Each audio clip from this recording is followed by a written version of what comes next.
Communiqué du gouvernement. Le gouvernement du Burkina Faso a appris avec consternation et une profonde indignation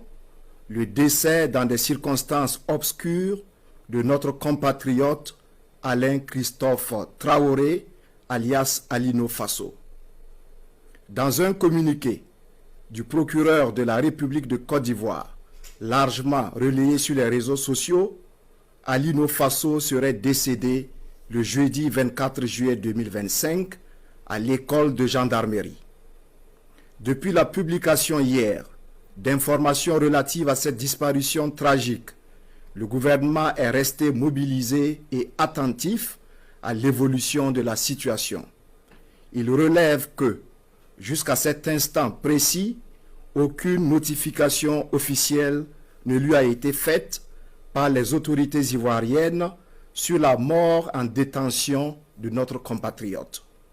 Ni la famille de Alain Traoré, ni son avocat, ni l'ambassade du Burkina Faso en Côte d'Ivoire n'ont été avisés sur ce qui est présenté dans le communiqué en question comme un suicide.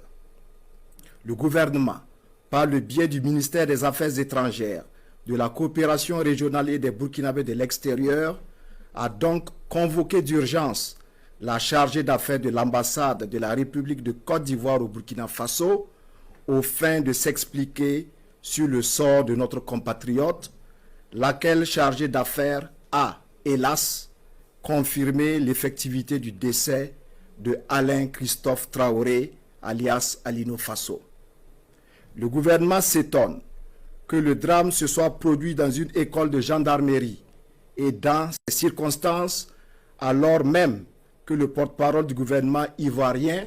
s'était évertué à nier les pratiques d'enlèvement forcé, d'exécution sommaire et de torture en Côte d'Ivoire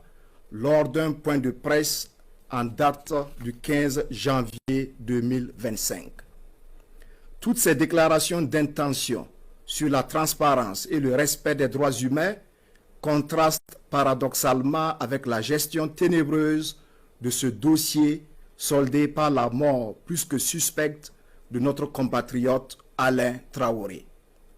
Le gouvernement s'interroge sur les motivations réelles de sa détention dans une caserne de gendarmerie plus de 6 mois après son interpellation et sans procès. Il rejette avec force et vigueur